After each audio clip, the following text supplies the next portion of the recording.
أعوذ بالله من الشيطان الرجيم. بسم الله الرحمن الرحيم. وتفقد الطير فقال ما لي لا أرى الهدهد أم كان من الغائبين لأعذبنه عذابا شديدا أو لأذبحنه أو ليأتيني بسلطان مبين. فمكث غير بعيد فقال أحطت بما لم تحط به وجئتك من سبأ بنبأ يقين. إني وجدت امرأة تملكهم وأوتيت من كل شيء ولها عرش عظيم. وجدتها وقومها يسجدون للشمس من دون الله وزين لهم الشيطان أعمالهم فصدهم عن السبيل فهم لا يهتدون. ألا يسجدوا لله الذي يخرج الخبأ في السماوات والأرض ويعلم ما تخفون وما تعلنون. الله لا إله إلا هو رب العرش العظيم.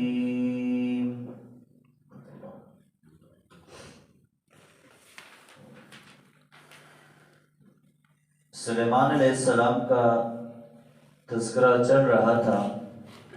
پچھلی آیات کے اندر بھی انہی کا ذکر ہوا، اور جو انہوں نے اپنا لشکر جن و انس میں سے، پرندوں میں سے وہ سارا لشکر جمع کیا اور اس کو اکٹھا کیا،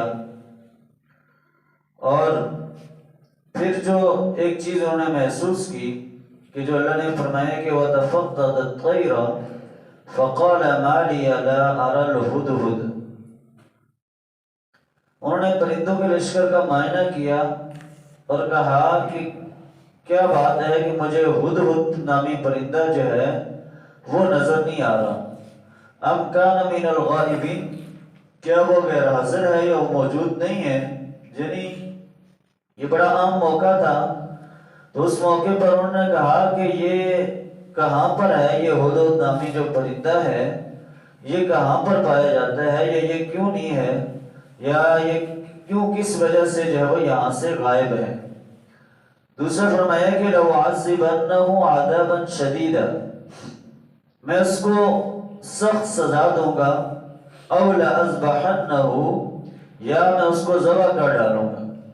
أَوْ لَيَأْتِيَنِّي بِسُلْطَانٍ مُبِينٍ، یا یہ ہے کہ وہ کوئی واضح دلیل میرے پاس لے کر آئے گا تو تب جا کر اس کی جو ہے وہ معافی ہوگی.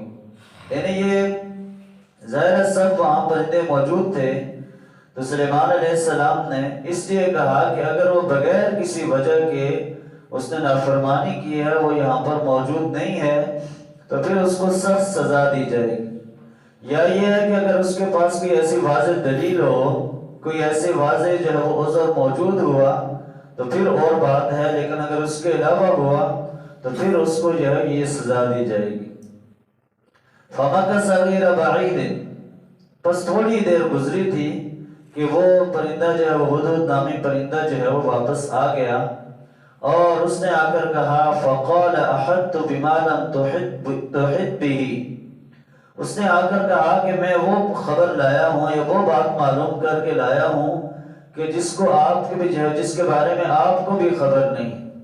وَجِئْتُكَ مِنْ سَبَإٍ بِنَبَإٍ يَقِينٍ، اور میں آپ کے پاس قوم سبا کے بارے میں یقینی معلومات لے کر آیا ہوں. اب یہاں پر ایک نقطہ جو ہے وہ مفسرین نے جو ذکر کیا ہے کہ دیکھیں یہ پرندوں کو بھی اللہ نے یہ شعور دیا ہے کہ غیب کا علم صرف اللہ کی ذات جانتی ہے، عالم الغیب صرف اللہ کی ذات ہے. اس لیے اس ہدہد نامی پرندے نے بھی آ کر سلیمان علیہ السلام سے کہا کہ میں آپ کے پاس وہ خبر لایا ہوں، میں آپ کے پاس وہ معلومات لایا ہوں کہ جن کے بارے میں آپ کو بھی پتہ نہیں. گویا انبیاء کرام کا جو غیب کے بارے میں جو علم ہے وہ وحی تک منحصر ہے، یعنی جو چیزیں اللہ انہیں وحی کے ذریعے بتا دیتا ہے انہی چیزوں کے بارے میں وہ خبر دے سکتے ہیں۔ باقی عالم الغیب ہر چیز کا جاننے والا، زمین و آسمان کی خفیہ باتوں کا، پوشیدہ باتوں کا، ظاہر باتوں کا وہ جاننے والی ذات صرف اللہ کی ہے۔ انبیاء کا علم جو ہے وہ ظاہر ہے جو اللہ ان کو بتائے گا وحی کے ذریعے سے، اسی کے بارے میں ان کو جو ہے وہ خبر ہوتی ہے۔ اس لیے اس نے آ کر کہا، اور اس نے دوسرا جو ذکر کیا کہ میں قوم سبا کے پاس، یہ قوم سبا یعنی ایک شخص کے نام پر یہ قوم جو ہے وہ تھی، اور اسی کے نام پر اس کا نام رکھا گیا تھا۔ یہ یمن کا جو علاقہ ہے اس کے قریب جو ہے وہ یہ قوم آباد تھی، اور اس کے بارے میں اس پرندے نے کہا کہ میں کچھ یقینی معلومات، یعنی ایسی معلومات کہ جو میں خود دیکھ کر آیا ہوں، وہ معلومات میرے پاس ہیں۔ پھر اس نے ان کا تذکرہ کیا کہ انی وجدت امرأۃ تملکہم، کہ میں نے پایا وہاں پر ایک عورت کو حکمرانی کرتے ہوئے، کہ عورت جو ہے وہ ان کی حکمران تھی۔ وَأُوتِيَتْ مِنْ كُلِّ شَيْءٍ، اور اسے ہر چیز جو ہے وہ دی گئی تھی۔ وَلَهَا عَرْشٌ عَظِيمٌ، اور اس کا ایک بڑا عرش بھی، تخت بھی جو ہے وہ موجود تھا۔ یعنی یہ اس کا نام جو تاریخ کے اندر ملکہ بلقیس کے نام سے آیا ہے، کہ یہ اس عورت کا جو ہے وہ اس نے تذکرہ کیا کہ وہاں، یعنی اس کو بھی، اس پرندے کو بھی یہ بات بڑی عجیب لگی۔ اس کو کہا کہ وہاں پر حکمرانی جو ہے وہ عورت کی ہے، یعنی اس نے بھی جو ہے وہ خاص طور پر اس چیز کا تذکرہ کیا کہ وہاں پر ایک ملکہ ہے، وہ لوگوں کے اوپر حکمرانی کرتی ہے، اور اس کو یہ ہے کہ اس کے پاس دنیا کی ہر چیز موجود ہے۔ اور یہ کہا کہ اس کو ایک بڑا تخت جو ہے، اس کا جو تخت تھا وہ مختلف قسم کی جو ہے وہ چیزوں کے ساتھ، ہیرے جواہرات کے ساتھ بنا ہوا تھا، اور اس کے بارے میں جو مختلف جو ہے وہ چیزیں آتی ہیں۔ بہرحال قرآن نے جو کہا کہ عرش عظیم، ایک بڑا تخت تھا کہ جو وہاں پر اس کے پاس موجود تھا، اور وہاں پر وہ اس قوم کے اوپر جو ہے وہ حکمرانی کر رہی تھی۔ دوسرا جو بات بتائی کہ وجدتها وقومها يسجدون للشمس من دون اللہ، کہ میں نے اس قوم کو پایا، اس ملکہ کو بھی اور اس کی قوم کو بھی، سورج کی پوجا کرتے ہوئے، سورج کو سجدہ کرتے ہوئے اللہ کو چھوڑ کر، یعنی وہ ان کے پاس سب کچھ تھا، لیکن جو وہ کام کر رہے تھے کہ وہ اللہ کو چھوڑ کر سورج کی جو ہے وہ پوجا اور پرستش کے اندر اس کو سجدہ کرتے تھے اور اس کی عبادت جو ہے وہ کرتے تھے۔ اور وَزَيَّنَ لَهُمُ الشَّيْطَانُ أَعْمَالَهُمْ، اور شیطان نے ان کے لیے ان کے اعمال، ان کے کام جو ہے وہ خوبصورت مزین بنا دیے۔ فَصَدَّهُمْ عَنِ السَّبِيلِ، اور ان کو سیدھے راستے سے روک دیا۔ فَهُمْ لَا يَهْتَدُونَ، بس وہ راہ راست نہیں پا رہے، یعنی وہ قوم جو ہے وہ سورج کی پرستش کر رہی ہے، ایک اللہ کو چھوڑ کر اس نے جو ہے وہ سورج کو اپنا معبود بنایا ہوا ہے، اور اسی کی جو ہے پوجا اور پرستش کرتے ہیں۔ اور شیطان ظاہر ہے اس کا کام ہی انسان کو ورگلانا ہے، جو بھی برائی کا کام کر رہے ہیں وہ اس کام کو وہ گویا خوشنما بنا کر ان کو دکھا رہا ہے، گویا وہ ان کو بڑا اس میں کے اندر جو ہے وہ اچھا لگ رہا ہے کہ ہم جو ہے بڑا اچھا کام کر رہے ہیں۔ اور اسی طرح اس نے، شیطان نے ان کو سیدھے راستے سے روک رکھا ہوا ہے، اور وہ ہدایت کا راستہ جو ہے وہ نہیں پا رہے، یا راہ راست ان کو جو ہے وہ نہیں مل رہے۔ اللہ یسجدوا للہ الذی یخرج الخبأ، کہ نہیں وہ سجدہ کر رہے اس ذات کو، اس اللہ کو کہ جو یخرج الخبأ فی السماوات والارض، کہ جو زمین و آسمان کی پوشیدہ چیزوں کو نکالتا ہے۔ وَيَعْلَمُ مَا تُخْفُونَ وَمَا تُعْلِنُونَ، اور وہ جانتا ہے جو تم چھپاتے ہو اور جو تم ظاہر کرتے ہو۔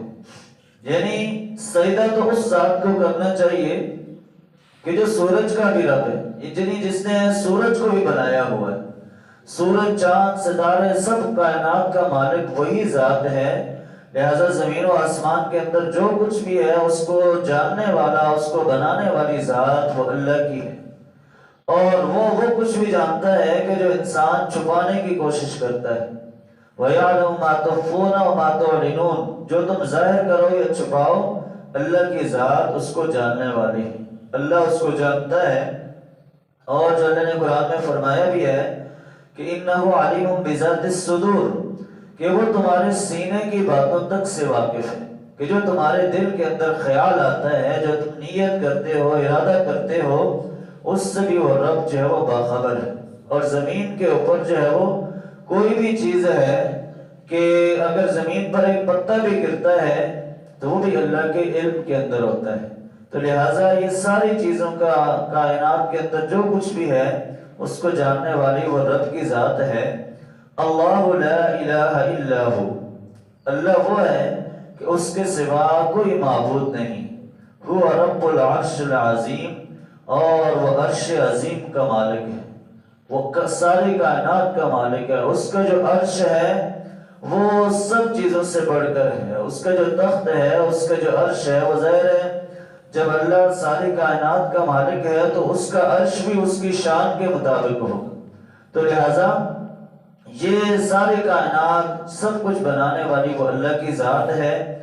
تو انسان کو بھی جو ہے وہ اسی رب کی عبادت کرنی ہے، اسی کے آگے جھکنا ہے۔ اور ان آیات کے اندر ہمارے لیے یہی سبق ہے کہ اللہ ہر چیز کا جاننے والا ہے، بنانے والا، اس کائنات کو پیدا کرنے والی ذات، عالم الغیب، اس زمین و آسمان کی غیب کی جتنی بھی خبریں ہیں وہ سوائے اللہ کے کوئی نہیں جانتا ہے۔